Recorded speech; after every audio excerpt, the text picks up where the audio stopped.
भारत में सबसे ज्यादा टैक्स कौन अदा करता है? करीना कपूर ने कौन सा रिकॉर्ड तोड़ दिया? आइए जानते हैं। हाल ही में शाया होने वाली एक भारतीय रिपोर्ट के मुताबिक करीना कपूर इस वक्त भारत की सबसे ज्यादा टैक्स अदा करने वाली खातून बन चुकी हैं। करीना कपूर 20 करोड़ रुपए की टैक्स अदायगी के बाद खातून टैक्स दहंदगान की फहरिस्त में सबसे आगे हैं, जबकि कियारा एडवानी का इस फहरिस्त में दूसरा नंबर है, जिन्होंने 12 करोड़ रुपए का टैक्स अदा किया है। कतरीना कैफ 11 करोड़ की अदायगी के बाद तीसरे नंबर पर हैं।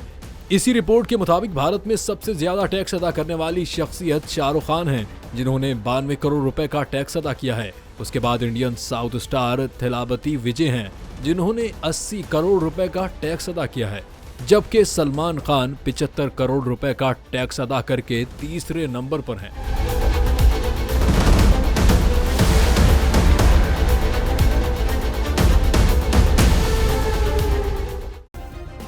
सब्सक्राइब करें और बेल दबाएं ताकि कोई खबर रह न जाए।